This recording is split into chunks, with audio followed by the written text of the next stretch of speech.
Затворија вратата на одење.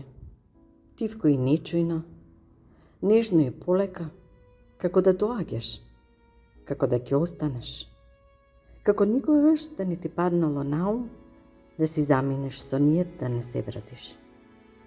Затворија вратата во миг кога нема да сум тука, за да ти ги гледам коферите, прашувајќи се дали убаво си ги здиплил кошулите или само ги имаш напикано внатре, истуткани како што само ти знаеш, кога ти се брза некаде.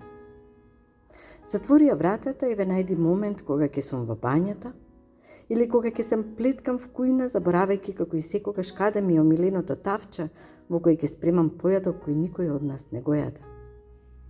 Затворија вратата и остави ги клучевите на масата, без писмо со објаснување, без да ми даваш надеж или утеха во неколку редови стокмена, од која демек поарно ќе е, или барем некој олеснување ќе ми донесе. Затворија вратата без да се завртиш. Оти и онака само во празна одеја ќе гледаш, уредена по твој вкус. А сега посиромашна за неколку фотографии, 3-4 книги непрочитани и полна тиво кочај од кој се криеме. Затворија вратата без да се каеш, без воопшто и да ти пролета мисла на сомнеш, без да ми дадеш шанса да посакам да те премислам или да те замолам да останеш, кога знаеш дека потајно и не сакам.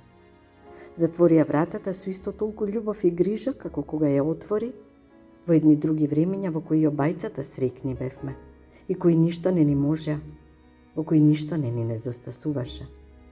Затворија вратата, а јас на срце во клуч ќе му ставам. Но ширум прозорци ќе отворам за нов воздух да влезе, да се проветри нашата приказна, во која поразени и херои нема, туку само двајца кои повеќе не се љубат.